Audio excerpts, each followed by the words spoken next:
Supreme court के दरवाजे पर खड़ा। आज बड़ी जबरदस्त समाअत हुई 8 मेंबर बेंच ने और चीफ जस्टिस साहब, ये मेरे साथ रिजवान गलजई भी हैं, बड़े नामी ग्रामी रिपोर्टर हैं, इनसे भी जरा ये थोड़ा सा मैं इब्तिदाइया दे लूं तो फिर बात करेंगे। आज चीफ जस्टिस ऑफ पाकिस्तान ने समाअत के दौरान दिमाग साफ कर दी, तबीयत साफ कर दी है शहबाज शरीफ की, आसफ अली जरदारी की और इन तमाम लोगों। उन्होंने जो हसन रजा पाशा साहब है पाकिस्तान बार काउंसिल के, उन्होंने आके जनाब ये पेश की इस्तदा के जनाब एक तो ये फुल कोर्ट बना दें, हम आपसे कहते रहे हैं, और दूसरा जनाब एक जज के ऊपर इतराजात हैं, वो बेंच में बैठे हैं। तो चीफ जस्टिस ऑफ पाकिस्तान ने कहा कि सुने, ये जो सारे जजेस हैं ये सारे बहुत नोबल पर्सन है और ये हर जो बेंच का और हर जज का जो फैसला है ये पाकिस्तान के तमाम ऑर्गन्स पर, तमाम इदारों पर ये लाजिम है कि वो इस पर अमल करें। और जो लहजा था चीफ जस्टिस ऑफ पाकिस्तान का, जो गूंज थी उनकी आवाज में, जो चमक और जज्बा और जो एक सच्चाई उनकी आंखों में थी, आई विश कि मैं वो तस्वीर लेके तो मैं बताता। ये जो लोग पार्लियामेंट को सुप्रीम और ये जो पीछे बैठकर सहूलतकार, ये जो हैंडलर्स जो साजिशें कर रहे हैं ना, इन सबको पता चल जाए कि चीफ जस्टिस ऑफ पाकिस्तान किस मूड में है। मैं आपको बताऊं, मैं नाम नहीं लेता किसी के, इसलिए कि मेरी किसी से दुश्मनी नहीं है, लेकिन ये सब सुन लें आप, यौम हिसाब आपका आ गया। ये जो आपने अरशद शरीफ को कीनिया के जंगलों में मारा है ना, और बहुत सारे लोगों को पकड़ के नंगा किया है, बस अब आप अल्लाह से डरें, इसलिए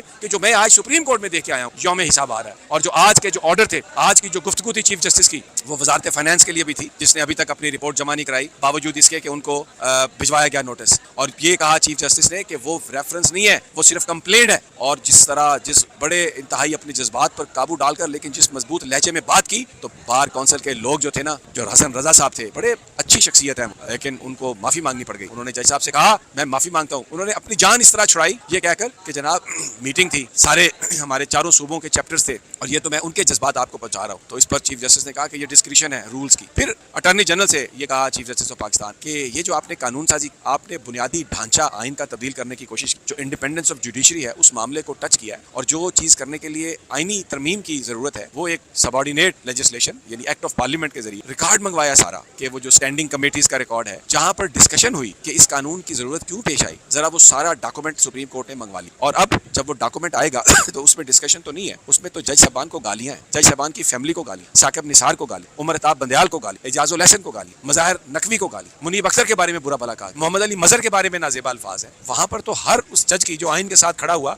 उनके उसके बारे में बड़ी गुफ्तगू है। और आज चीफ जस्टिस ऑफ पाकिस्तान ने एक बड़ी इंपॉर्टेंट ऑब्जर्वेशन कि जब ये आके अपनी मर्जी के बेंच बनवाने की बात की जाती है और ये कहा जाता है कि फुल कोर्ट तो बना दो लेकिन फलां जज को माइनस कर दो, तो इसका मतलब ये नहीं होता कि आने वाले को इंसाफ चाहिए। वो यहाँ पर फेवर चाह रहा हो, वो अपनी मर्जी का फैसला चाह रहा हो, इसलिए उनको ये इस तरह वो चाहते हैं कि बेंचेस की तश्कील हो। लेकिन आज बहुत ही इंपॉर्टेंट, अब हेयरिंग जो है वो मंडे को होगी 12:30 बजे, और इसकी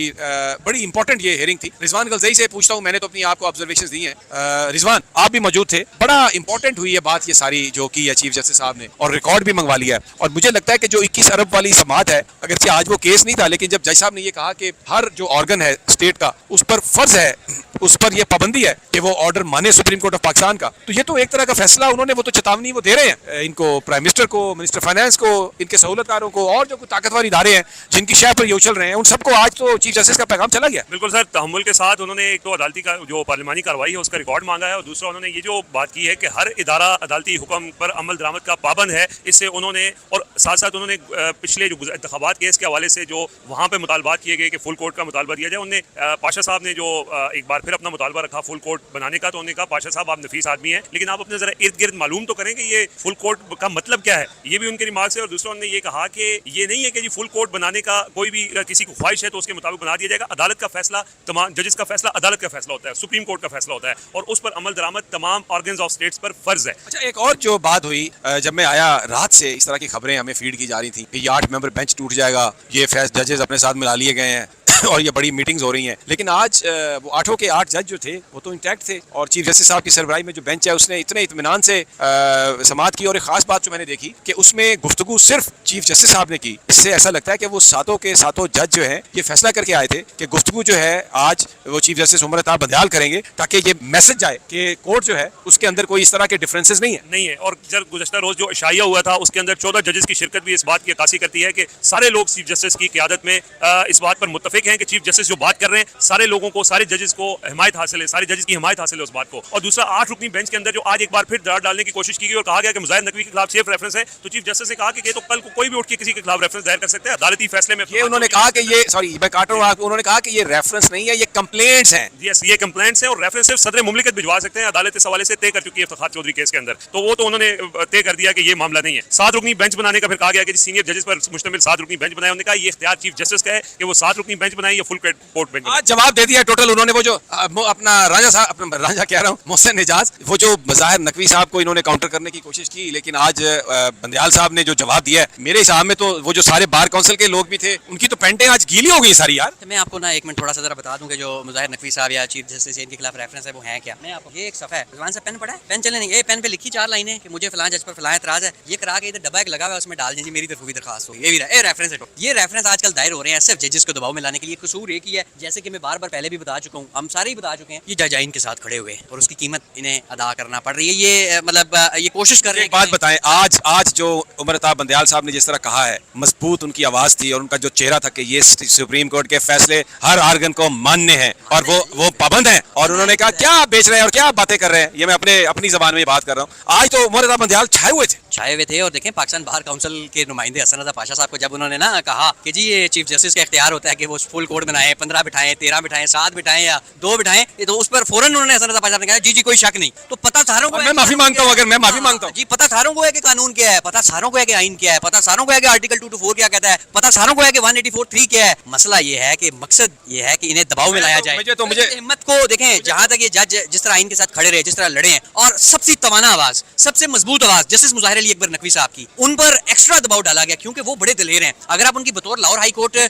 जज उनकी एक जो ऑर्डर्स अगर आप देखें ना, 30,000 के करीब उनके, बल्कि 38,000 के करीब उनके ऑर्डर्स हैं। अगर आप उनके ऑर्डर्स देखें ना, तो वो चाहे जितना मर्जी ताकतवर कोई हो ना, तो उनका फैसला, वो ताकतवर हो, कोई गरीब हो, अमीर हो, जैसा भी हो, वो उसको एक उसमें देखते हैं और मतलब ठोक के फैसला करते हैं आइन और कानून के मुताबिक। उन्हें सबसे पहले दबाव में लाया गया, लेकिन ना चीफ जस्टिस दबाव में है, ना नकवी साहब दबाव में है, ना कोई और दबाव में है, तो आइन के साथ खड़े हैं। और यहाँ पे एक देखे ना, यहाँ पे एक तारीख लिखी जाएगी जिसमें फिर पता चल जाएगा कि कौन क्या कर रहा था, कौन किसके लिए काम कर रहा था, कौन किसका किरदार अदा कर रहा था। लेकिन यकीनन जो चीफ जस्टिस ऑफ पाकिस्तान का किरदार रहा है इस पूरे केस में, उनके मुअज़्ज़िज़ साथियों का जो किरदार रहा है, वो तारीख में लिखा जाएगा। मुझे तो वो अपना ख्वाब याद आ रहा है जिसमें नवाज शरीफ, मैंने देखा एक कमरे में चला जाता है रिफ्यूज लेने के लिए, तो आगे वो लित्रों वाला कमरा है, लित्रों वाला कमरा है, और फिर वो कहता है बहुत ज्यादा आते हैं नवाज शरीफ समी साहब, मुझे इसकी भी वजह है यार इसने छाए हुए हैं। तो तुसी भी जरा अमीर बंदे आने ताड़े ख्वाब शरीफ खानदान आ गया, तो भगोड़ा है आजकल, तो अमीर नहीं है। बहरहाल मैं जो कहना चाह रहा हूँ ना, वो ये है कि मुझे वो जो उनका लित्रों वाला ख्वाब है ना, ये सुप्रीम कोर्ट ऑफ पाकिस्तान ने लित्र उठा लिए हैं, और ये सारियां टपूसियां जो मार रहे हैं ना, बाप बेटा भी और इधर उधर बड़े बड़े नाम, एक तो वो बहुत ही भारी है, कहता है पूरे पाकिस्तान पर भारी है,